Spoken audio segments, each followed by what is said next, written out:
Jadi ganti pejabat tetap berlangsung suap itu dugaannya ya? Jadi ada penangguhan, menahan, tidak menahan ini komoditi ya digunakan oleh oknum-oknum penyidik ya. Komoditi untuk mendatangkan uang. Oke, Sehingga jadi semua jadi direkayasa ada alasan lah. Intinya semua direkayasa karena uang. Dikondisikan. Ya direkayasa sama aja kan. Karena uang itu dugaannya kan.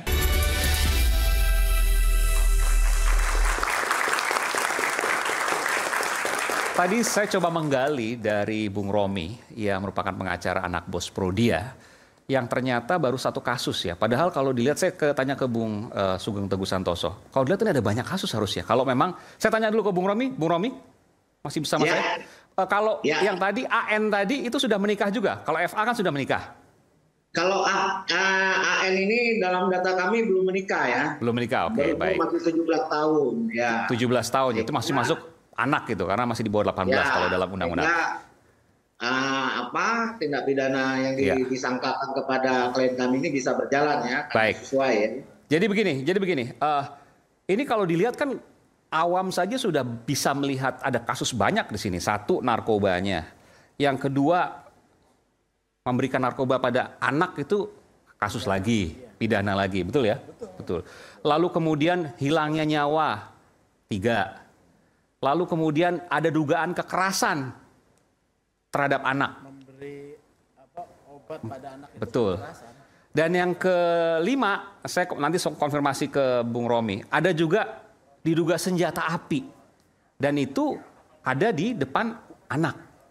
Artinya kan ada unsur pidana di sana. Saya ke Bung Sugeng. Ini banyak sekali tapi baru satu kasus. 9 bulan lagi prosesnya. Apa yang terjadi, Bung Sugeng? Kami kan IPW ya. Iya. Itu kan mendapat informasi ini karena adanya gugatan pertama. Kami dengar-dengar ada gugatan. Kami dalami, kemudian ada informasi sudah beredar rupanya berita juga ya. Kemudian kami dalami. Nah, kasusnya ini memang ada 2 kasus yang di Polres Jakarta Selatan ya. Nomor perkara LP 1181 matinya Firsa dengan pasal 338 dan 359 ya, dan juga pemberian narkoba ya. 1179 yang sekarang sudah dilimpahkan kepada kejaksaan gitu ya. Tetapi Senpi itu tidak ditunjukkan di depan anak, itu hasil penggeledahan. Jadi begitu tersangka ini ditemukan jenazah karena di rumah sakit, polisi melakukan penggeledahan. Ketemu Senpi itu. Tapi Anda setuju tadi, ada banyak kasus yang sebenarnya termaktub di sini. Pasal pidananya itu banyak ya. Ada beberapa perbuatan, ini bisa disebut beberapa perbuatan, ini konsepnya kalau pidananya konkursus ini ya. Dan janggal, kok hanya 1 yang naik? 9 bulan lagi prosesnya. Namanya unprofessional conduct di sana ya, dan bahkan mengarah kepada penyalahgunaan kewenangan ya. Karena kasus matinya seseorang ya tidak bisa kemudian dimandekkan karena adanya pencabutan ataupun perdamaian ya. Ini adalah pidana material, bukan delik aduan. Murni ini ya. Murni ya. Sehingga harus diselesaikan. Kan kasus ini menjadi mandek, salah satu alasannya adalah ya selain penerimaan sejumlah uang ya, itu adanya pencabutan perkara yang saya dapatkan informasi, dan juga pembayaran kompensasi kepada Pak Radiman ya. Ini adalah kesalahan proses, harusnya tetap diproses sebagai kasus pidana ya. Nah, mengapa kemudian mandek? Ini juga apakah alat-alat bukti yang ada diselesaikan, misalnya otopsi ya? Ada itu. Nah, ini yang harus ditanya, katanya ada ya, tetapi kenapa tidak dilanjutkan? Otopsi itu untuk matinya seseorang menjadi sangat penting. Sebab kematian itu nanti akan menjadi dasar siapa yang bisa dimintakan pertanggungjawaban dan apa sebabnya dia mati ya. Gitu ya. Dan setelah kemudian ini terbongkar, ternyata Bung Sugeng yang pertama kali kemudian menyampaikan ada uang belasan atau puluhan miliar. Saya mungkin harus konfirmasi. Ya. Di balik kasus ini yang membuat kasus ini lambat dan berhenti.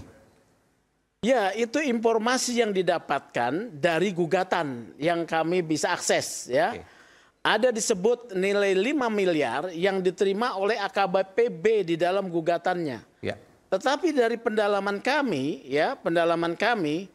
itu transfer tunai ya, pendalaman kami transfer tunai itu ada 5 transfer ya.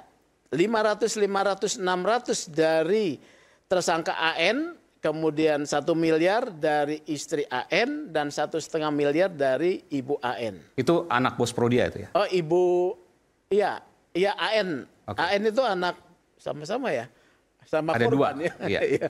Ya, sama korban. Ya, F korban, AN juga korban. Ya. AN pelaku juga. AF pelaku.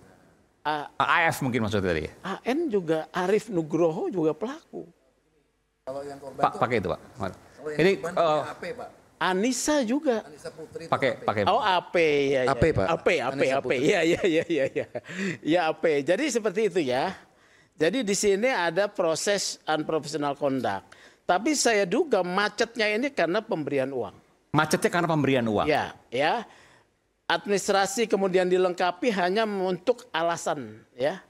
Alasan yang saya maksud itu adalah perdamaian dan juga pencabutan perkara. Ini kan tidak bisa dipenuhi dalam Oke. kasus matinya seseorang. Saya ke Bung Tony. Bung Tony, selamat datang Bung Tony. Anda pengacara dari Ya. Bung Radiman dan Ibu Nur ya? Iya betul. Iya. Jadi ini belum diproses ternyata. Baru yang satu. Yang meninggal padahal anaknya dari klien Anda. Apa yang bisa Anda sampaikan di sini? Pertama tadi saya di jalan menyaksikan lewat channel YouTube ya. Saya baru jelas dari Pak Romi Sihombing. Saya juga baru tahu ini. Ya, ternyata yang di unit PPA itu yang diproses dan sudah P21 bahkan sudah tahap 2. Arti tahap 2 itu berarti tersangka dan barang bukti sudah dilimpahkan ke kejaksaan. Ternyata LP 1171 79 Soal narkoba. soal eksploitasi anak Iya. dan penyalahgunaan narkoba melibatkan anak. Oke. Berarti persetubuhannya ya, saya tidak tahu nih eksploitasi ekonominya karena seksual atau apa ya, tapi kan tadi menyebutkan eksploitasi saja. Nah, berarti kaitan dengan FA, klien kami, anak dari klien kami, ini sama sekali Belum tidak bisa- diproses Iya. terkait pidana yang diatur dalam Undang-Undang Perlindungan Anaknya.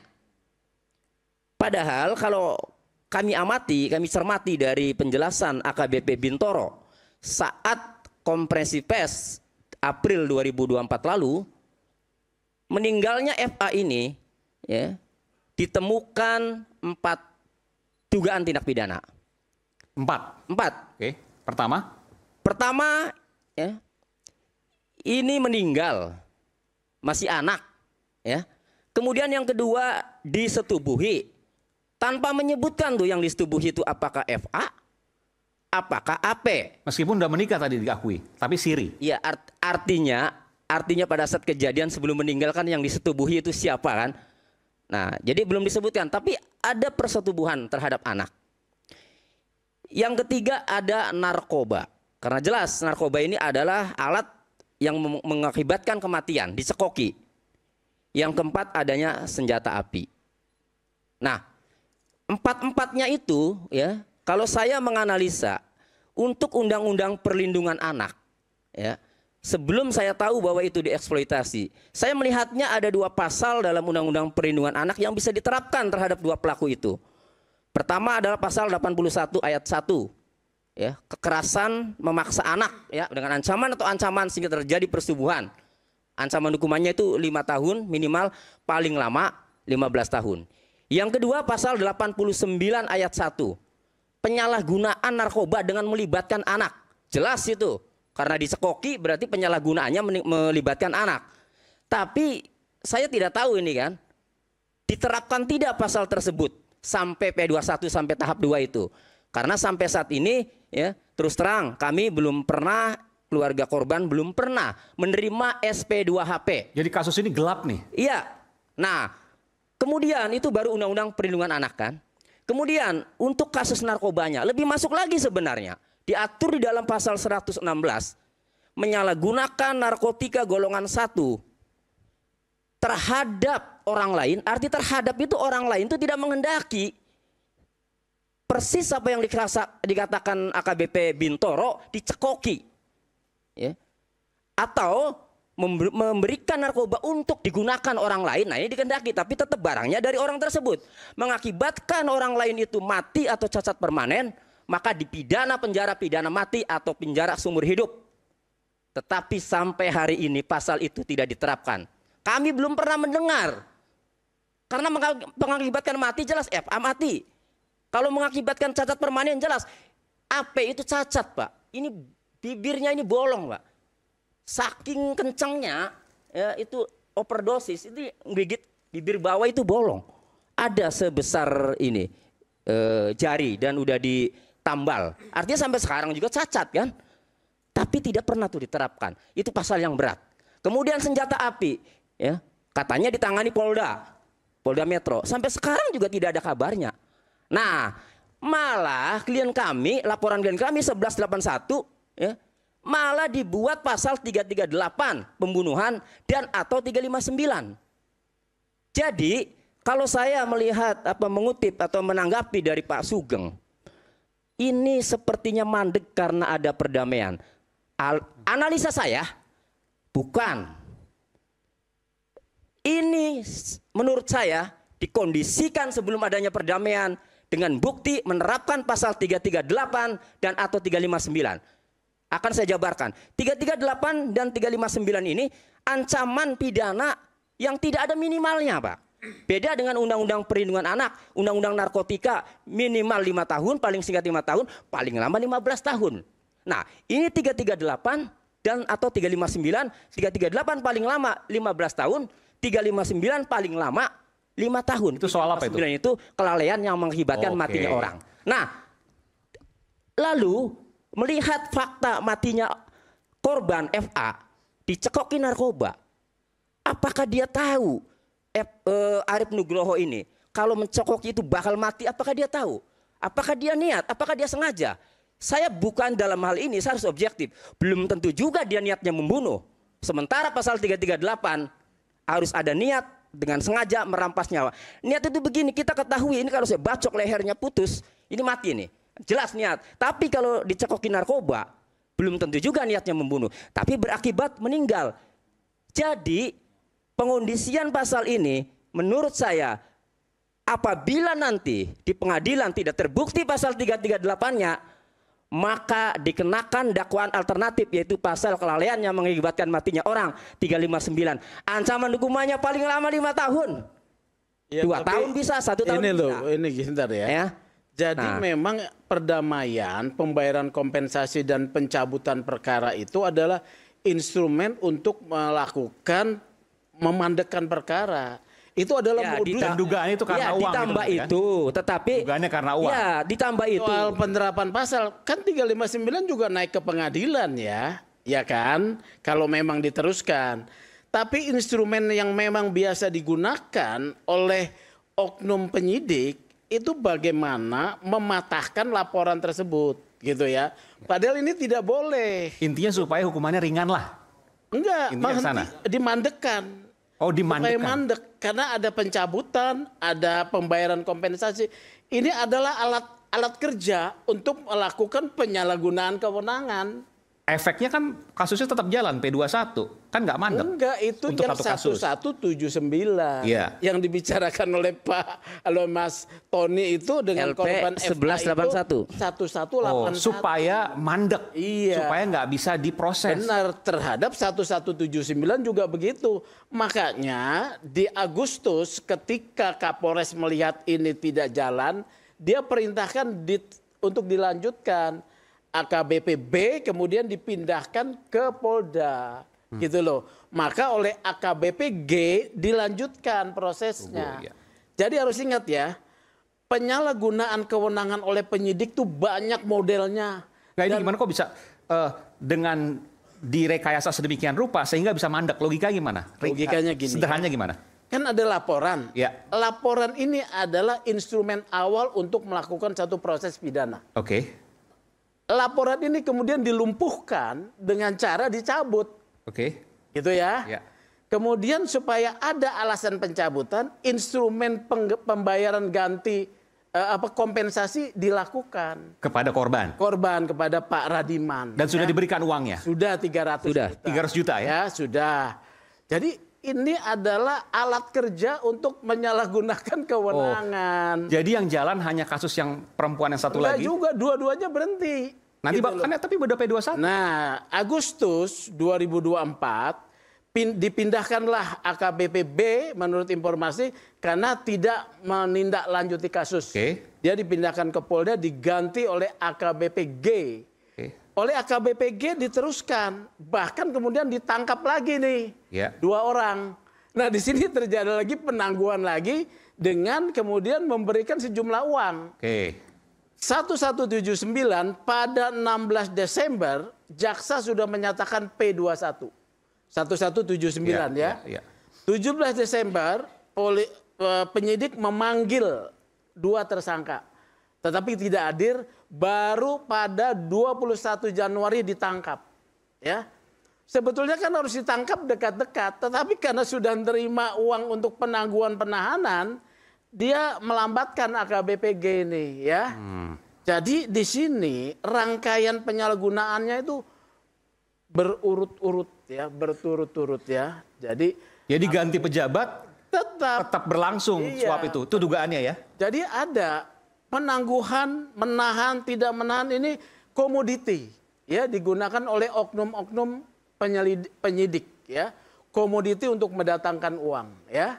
Jadi disinilah pentingnya pengawasan baik Kompolnas, Propam ya, dari pengawasan atasan. Dan kalau didiamkan, maka kasus meninggalnya FA ya sudah, tidak akan bisa dikasuskan. Akan diam. Ini kan jadi ramai karena kita angkat ya. Jadi kehilangan nyawa dari anak Pak Radiman dan Ibu Nur, kliennya Pak Tony, nggak akan naik kasusnya. Kalau ini didiamkan. Ya, makanya kalau saya setelah ternyata tersangka ini anak angkatnya bos Prodia, saya jadi berpikiran seperti tadi. Jangan-jangan penentuan pasal 338 ya, ini ditentukan sejak awal karena ini orang kaya kan. Nah, sehingga saya sih nih tadi baru saja saya dari Polres Jakarta Selatan ya untuk diperiksa sebagai saksi pelapor untuk BAP lanjutan.